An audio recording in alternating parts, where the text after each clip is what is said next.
Salut les frères, comment ça va? J'espère que vous allez tous bien. Aujourd'hui on se retrouve pour une nouvelle vidéo, comme vous l'avez vu dans le titre, vidéo actu. Et oui, ça faisait depuis un moment. Vidéo actualité où on va parler plus particulièrement de cette fameuse blessure de Rafinha. On va notamment parler de ce cas Bastoni qui a l'air d'être sérieux honnêtement, de jour en jour. On va parler de tout ça, installez-vous confortablement les frères, on est directement parti.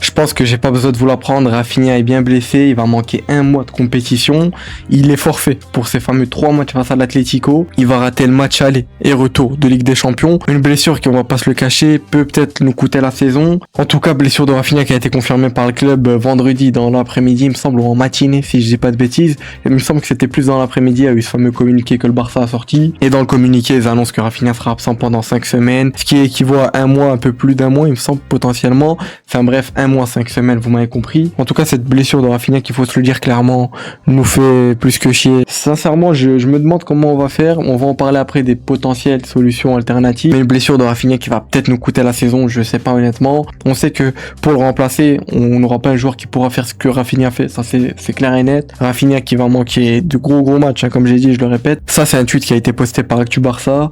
Il l'avait posté avant qu'on apprenne que Rafinha soit blessé pour un mois. Parce que voilà, ici, il a mis match que Rafinha manquerait s'il est confirmé comme out pendant un mois. Et voici les matchs que Rafinha va rater. De toute façon, après, on va parler du calendrier qui attend le Barça après cette fameuse trêve internationale. Déjà, il va rater, comme je vous l'ai dit, ce fameux match aller et retour en Ligue des Champions. Ce fameux match qu'on reprend directement après la trêve face à l'Atlético ce week-end, le 4 avril. Il me semble que c'est samedi ou dimanche. On va voir directement ça après. Et il peut même rater potentiellement une demi-finale de Ligue des Champions. Ça serait que le match aller si on se qualifie en demi-finale de Ligue des Champions. Même si on va pas se le cacher qu'avec cette blessure de Rafinha, ça va être assez compliqué dans le sens où on le sait très bien, il y a un Barça avec Rafinha et un Barça sans Rafinha. Il y a des stats de toute façon qui sont sortis après sa blessure qui montrent que le Barça, clairement, sans Rafinha, perd plus de matchs, etc. Qu'ils ont un taux de victoire qui est moins élevé qu'avec Rafinha. Et ça, clairement, on peut le remarquer. Bien sûr, c'est pas que dû à Rafinha, hein, bien évidemment.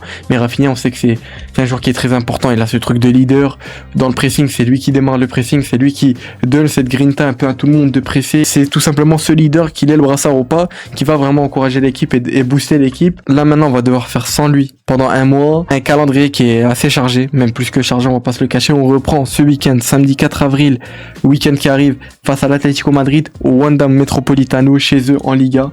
Match qui est très important. On sait qu'il y a que 4 points entre nous et le Real de Madrid d'écart. On sait qu'on n'a pas le droit à un faux pas, tout simplement. Il suffit qu'on fasse match nul ici, ça peut vite nous handicaper ce week-end. Ensuite, après avoir affronté l'Atlético en Liga, on enchaîne 4 jours après, mercredi 8 avril, face à eux en Ligue des Champions pour le match aller de ces fameux quarts de finale de Ligue des Champions. Après ce fameux match aller, on enchaîne le 11 avril avec l'Espagnol à domicile. Ça, c'est une bonne news déjà. On va enchaîner 2 matchs à domicile. Ce match aller de Ligue des Champions qu'il va falloir absolument bien commencer, bien finir le match. Essayer vraiment de potentiellement plier le match, entre guillemets, de se faciliter la tâche parce que le retour va se jouer le 14 avril au Wanda Metropolitano. Et on sait très bien que leur pelouse déjà est très bizarre, hein. Ils ont un terrain qui glisse énormément. Il n'y a pas que nous qui avons eu cette expérience. Il y a eu Tottenham, etc. et d'autres clubs de Liga. On se rappelle quand on perd 4-0 chez eux, que ça soit le but qu'on encaisse, ce premier but qui vient d'une erreur de Juan Garcia, où le ballon rebondit je ne sais combien de fois. Juan Garcia se loupe aussi, bien évidemment. On avait aussi énormément de joueurs à nous qui glissaient, que ça soit Casado, Lamine, même des joueurs de chez eux qui faisaient que glisser, même si on avait pas mal de nos joueurs qui glissaient. Et bon, ça va être assez compliqué chez eux, honnêtement, pour ce match retour en Ligue des Champions. C'est pour ça qu'il va falloir faire le taf face à l'Atlético. Et après le match retour en Ligue des Champions face à eux, on va enchaîner le Celta Vigo en Liga, Getafe à l'extérieur, Osasuna à l'extérieur, 2 déplacements qui vont pas du tout être évidents. Le match face au Celta le mercredi 22 avril, ça va encore, on est à domicile, ça peut le faire honnêtement à domicile, on sait que le Barça est meilleur et plus que boosté, etc. Enfin bref, on est invaincu de toute façon à domicile. Ces 2 déplacements là face à Getafe et Osasuna, ça va être 2 déplacements qui vont pas du tout être évidents, surtout comme je l'ai répété, etc. On a que 4 points d'écart entre nous et le Real de Madrid. Il suffit qu'on fasse un match nul ou une défaite et le Real de Madrid reviendrait qu'à 1 point. et si on enchaîne après les mauvais résultats, même si ça m'étonnerait, eh ben, le Real Madrid pourrait prendre cette première place.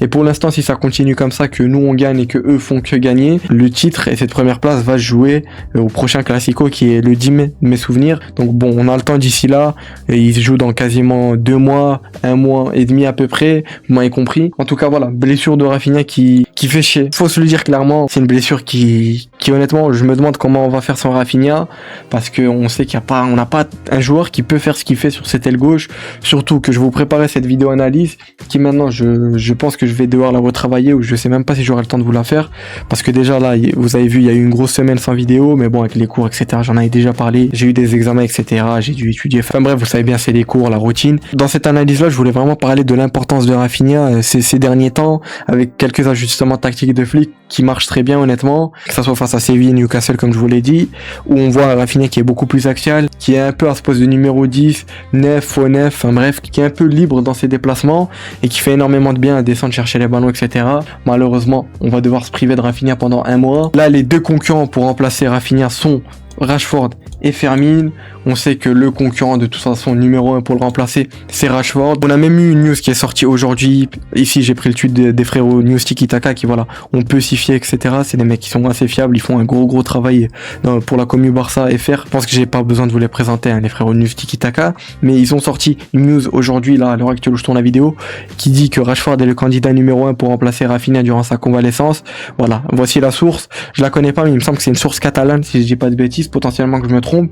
En tout cas, comme j'ai dit, je le répète, pour moi et pour tout le monde, je pense, le favori pour remplacer Rafinha pendant sa blessure serait Marcus Rashford, lui qui a été auteur d'un gros match face à l'Uruguay. Je pense que vous avez tous vu cette fameuse action qu'il a fait sur ce côté gauche, et même plusieurs actions, il a fait vraiment un gros match. Thomas Tuchel, qui est en conférence de presse après ce fameux match face à l'Uruguay, a très bien parlé de lui. Il a dit que Rashford est à son prime de mes souvenirs. Il a dit que c'était un joueur avec énormément de qualité, que ça a été le meilleur joueur sur le terrain dans ce fameux match Angleterre-Uruguay. Je vais pas vous le cacher, pour ma part, j'ai pas regardé ce match-là. Moi, j'ai été plus sur le Maroc en écran principal, et sur le côté, je m'étais mis de l'Espagne face à la Serbie, même si l'Espagne, honnêtement, c'est du vu et revu, hein. C'est toujours aussi beau à voir, etc. Très fort l'Espagne. On aura l'occasion d'en parler, même si, comme je vous l'ai dit, j'étais plus concentré sur ce match Maroc-Équateur, etc. Comme vous le savez bien, avec l'arrivée de Mohamed Ouahabi, etc.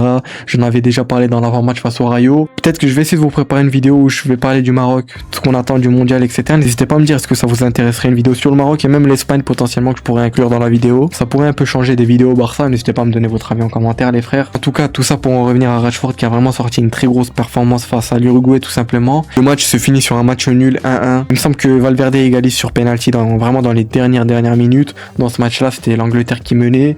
Match aussi où je pense que vous avez dû voir ce fameux tacle assassin d'Araujo, si je vous retrouve les images, je vous les mettrai, qui a blessé Phil Foden. On va pas se le cacher, quand on voit les images, vraiment il lui a pété la cheville pour rester dans le respect, même si bien évidemment il voulait prendre le ballon, hein, c'est pas intentionnel comme je vois pas mal de gens de la communauté réelle, etc. Même en dehors de ça, dire que faut enfermer Araujo, qu'il faut qu'il arrête de jouer au football, alors que bon, un certain Rudiger joue dans leur club et ils ont jamais rien dit, enfin bref. En tout cas, tout ça pour en revenir à Rashford et au potentiel trio d'attaque qu'on va avoir. Voici le trio d'attaque qu'on pourrait potentiellement avoir pendant cette blessure de Rafinha. Rashford, Lewandowski, Lamine, même si on peut mettre un Ferran à la place de Lewandowski, même si moi je pars avec cette préférence pour Lewandowski pour l'instant, même si Ferran ne fait pas une mauvaise entrée face à l'Espagne, il fait une très belle passe là sur Victor Munoz pour son premier but pour l'Espagne, etc. Il lui a fait vraiment une très belle passe en talonnade, mais bon, pour l'instant moi j'ai quand même cette préférence pour un Robert Lewandowski à ce poste de neuf, même si voilà, si on met lui ou Ferran ça change pas grand chose, même si nous ce qui nous intéresse c'est vraiment ce poste d'ailier gauche qui va remplacer Rafinha tout simplement. Pour moi ça va être Rashford honnêtement, même si bien évidemment il y a l'option Fermin qui peut remplacer Rafinha dans un rôle qui serait plus dans un ailier qui rentre vraiment dans l'axe, dans le demi-espace, etc. qu'on a déjà vu évoluer à ce poste d'ailier gauche, même si c'est pas totalement un ailier gauche qui colle la ligne, etc.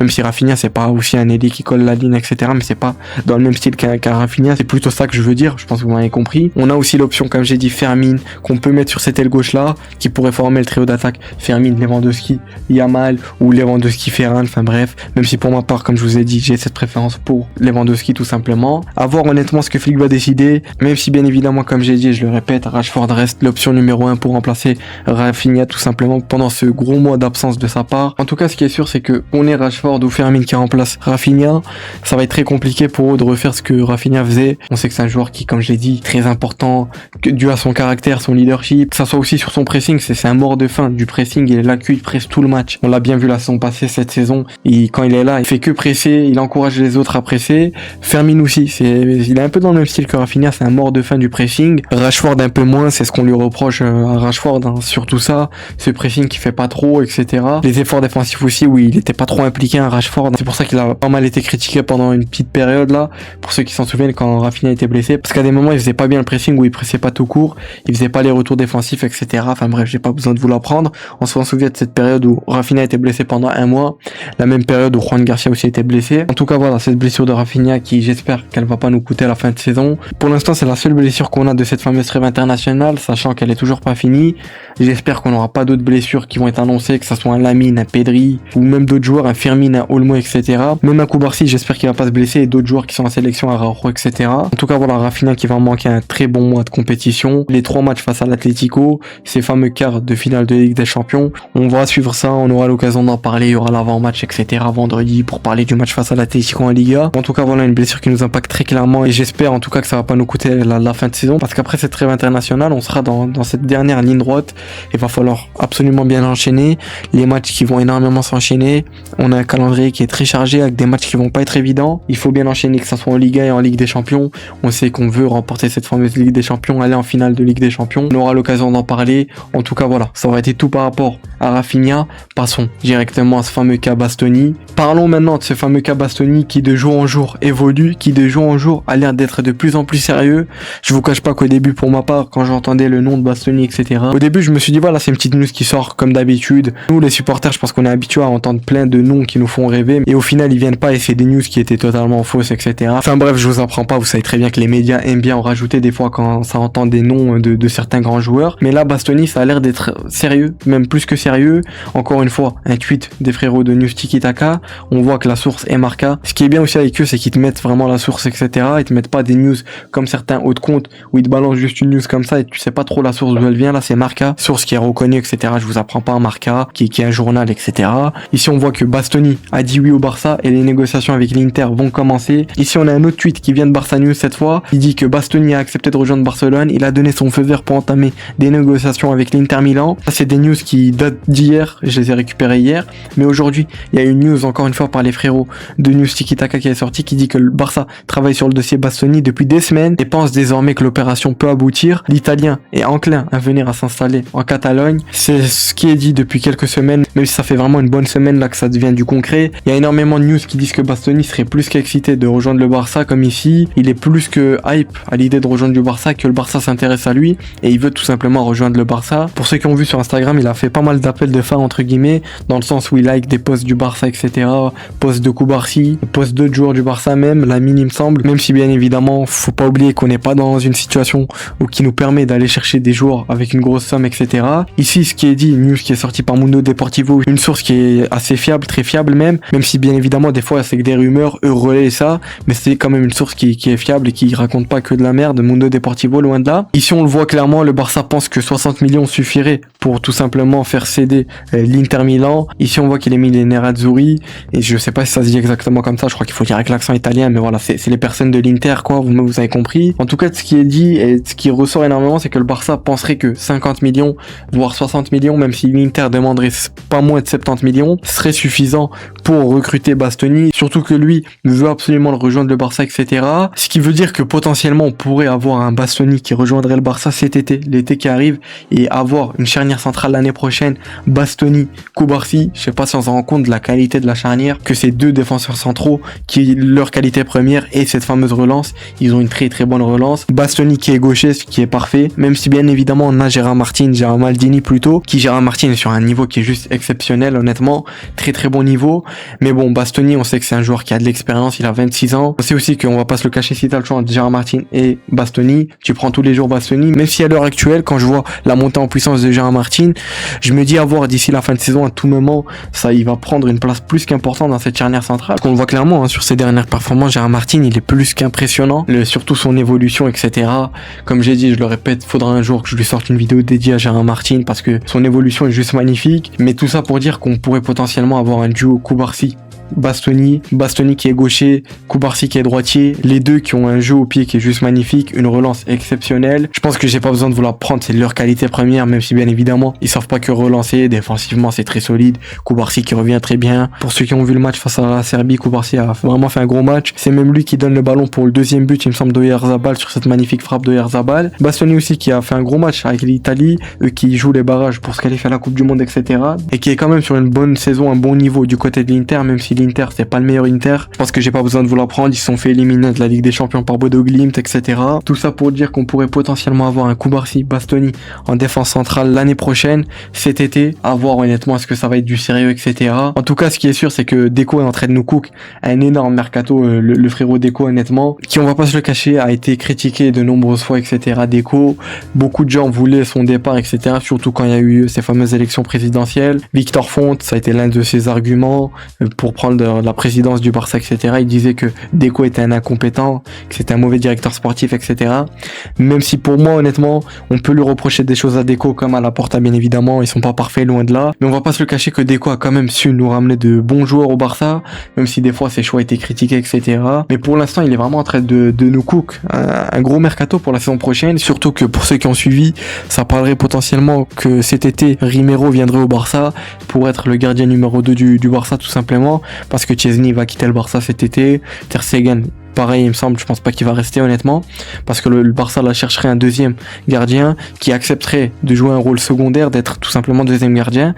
Et des dernières news, Riméro serait très intéressé à l'idée de rejoindre le Barça et d'être le deuxième gardien du Barça. En tout cas, ce qui est sûr, c'est que Deco joue un rôle très important dans ses négociations avec Bastoni. Et on va pas se le cacher que nous, supporters, on attend un gros mercato de la part tout simplement du Barça cet été. Quand j'entends que ça parle de Bastoni maintenant, d'un Riméro, sachant qu'on est même pas encore en fin de saison, toute fin de saison, donc c'est très rassurant pour ce mercato qui va arriver. En tout cas, à l'heure actuelle, ça parlait énormément de Bastoni, c'est la priorité même du club, ce qui est sorti, même s'il faut pas oublier qu'il y a Julián Alvarez et que le Barça veut Julián Alvarez et Bastoni. On sait que ce rôle de neuf, il y a énormément de noms qui sortent, que ça soit des jeunes, que ça soit le jeune là qui joue en Bundesliga, Aslani, il me semble qu'il s'appelle, ça parlait énormément de lui. J'ai vu pas mal de gens dire le nom d'Osimhen, etc. Beaucoup de noms sont sortis, même si on le sait que nous, supporters du Barça et même le club voudrait Julián Alvarez. Ici, il est mis dans ce tweet de Barça News encore une fois. Le Barça veut Julián Alvarez et Bastoni. L'objectif final est de faire les deux, mais si le fair play ne le permet pas, le club devra choisir entre l'un des deux, même si le club presse sait que Julián Alvarez est ouvert à une arrivée au FC Barcelone. Ça, c'était une news qui est sortie avant qu'on apprenne que Bastoni était vraiment chaud à l'idée de rejoindre le Barça, etc. En tout cas, ce qui est sûr, c'est que ce mercato cet été va être très chaud du côté du Barça, en espérant que ça soit pas à l'image d'une saga Nico Williams avec Bastoni et même à Julián Alvarez, même si à l'heure actuelle, ça parle énormément de Bastoni. Julián Alvarez, un peu moins, même pas du tout pour l'instant. Ça en parle brièvement, mais des dernières news qui sortent, c'est que l'Atlético Madrid, s'il devrait vendre Julián Alvarez, ça serait pas du tout au Barça, mais plus à l'étranger. Ils veulent vraiment pas le vendre au Barça. Lui, ce qui est sorti, c'est que son entourage a dit clairement que lui veut rejoindre le Barça, etc. En tout cas, ce qui est sûr, c'est que cet été, si on arrive à s'en sortir financièrement, que le club viendrait remporter la Ligue des Champions, la Liga, etc., que le club décide de vendre certains joueurs, etc., je pense que honnêtement, ça peut être faisable, l'arrivée de Bastoni et Julián Alvarez, et même une arrivée de Riméro pour ce poste de deuxième gardien. En tout cas, ce qui est sûr, c'est qu'on sera là pendant cet été. Il y aura les vidéos actualités comme d'habitude, on va en parler. Même si je pars en vacances cet été, moins longtemps que l'été passé, il me semble que je pars 2 à 3 semaines maximum. Même si je vais essayer de vous tourner des vidéos actualités en vacances, etc., mais c'est pas évident. Je vous promets rien, je sais pas si j'aurai le matos, etc. En tout cas, voilà, ce qui est sûr, c'est qu'on va suivre ce mercato là pendant cet été. On va suivre ce cas Bastoni qui est le cas où ça en parle énormément ces derniers temps, ces derniers jours, ces dernières semaines même. Même si, comme je vous l'ai dit, ça fait vraiment une semaine là où ça parle énormément vraiment de l'arrivée de Bastoni et ça se concrétise réellement, ça commence à devenir sérieux, j'ai l'impression, même si je vous le cache pas qu'au début, moi j'y croyais pas trop, et j'y crois pas trop pour l'instant, honnêtement, à l'heure actuelle, même si quand je vois les news, il y a pas mal de news, que ça soit Sport, Mundo Deportivo, Marca, il y a vraiment énormément de news qui sont sorties et qui disent que clairement, le Barça et Bastoni seraient en contact, et qu'il y aurait même des négociations à l'heure actuelle entre le Barça et l'Inter, même si pour ceux qui ont vu le compte de l'Inter, là, FR, celui qui relaie les news, etc., lui, de son côté, les news qu'il a sortis sur son compte, ils disent clairement qu'il n'y a aucun contact entre Bastoni et le Barça, que l'Inter et le Barça ne parlent pas du tout pour une arrivée de Bastoni, que Bastoni ne veut pas quitter l'Inter. Après, il y a pas mal de gens aussi qui ont parlé du fait que Bastoni peut-être se servait du Barça pour essayer de gratter un salaire plus haut, tout simplement que le salaire qu'il a actuellement à l'Inter, pour une prolongation, etc. Vous savez bien que des fois c'est utilisé comme ça, les joueurs font semblant de quitter le club ou quoi. Au final, ils quittent pas le club, c'était juste pour avoir un salaire plus élevé, même si ce qui est sorti, c'est que le Barça aurait proposé à Bastoni, il l'aurait accepté personnellement, c'est un accord de principe, un accord qui est personnel entre le club et lui, même si on avait déjà eu ça avec Nico Williams et au final il n'y a rien eu. Ça serait que le club lui aurait proposé 50 contrats et un salaire qui était doublé à celui qui touche à l'Inter et que le joueur aurait accepté, qui serait plus que chaud à l'idée de rejoindre le Barça. Mais des news qui sont sorties, ça serait que le Barça devrait maintenant entamer des négociations avec l'Inter pour trouver un accord, même si, comme je vous l'ai dit, l'Inter ne voudrait pas lâcher Bastoni pour moins de 70 millions, 70 millions, ce qui est une somme énorme, on va pas se le cacher. Si à côté on a envie d'aller chercher un Julián Alvarez, voilà, 70 millions ou plus, ça va être assez compliqué ensuite d'aller chercher un Julián Alvarez ou même un autre joueur, sachant que Julián Alvarez il a une clause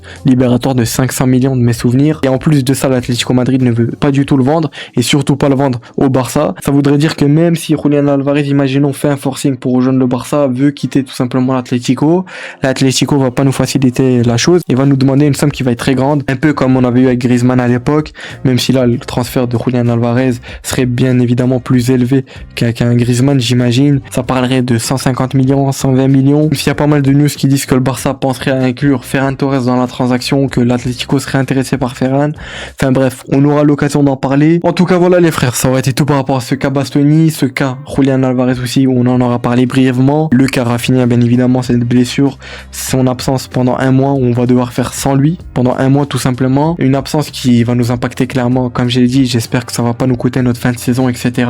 Après cette trêve internationale, on va arriver dans cette fameuse ligne droite de la fin de saison tout simplement. Des matchs très importants, surtout en Ligue des Champions, en Liga où il faut pas faire de faux pas. Enfin bref, on aura l'occasion d'en parler. En tout cas voilà les frères, j'espère que vous aurez apprécié cette vidéo actu. Si c'est le cas, n'hésitez pas à liker, vous abonner comme d'habitude, votre soutien qui fait extrêmement plaisir. D'ici là, portez-vous bien, prenez soin de vous. On se retrouve très prochainement pour une nouvelle vidéo. Je vous cache pas qu'au final, je sais pas est-ce que je vais vous sortir cette fameuse vidéo analyse que je préparais, comme je vous ai dit avec l'absence de Rafinha.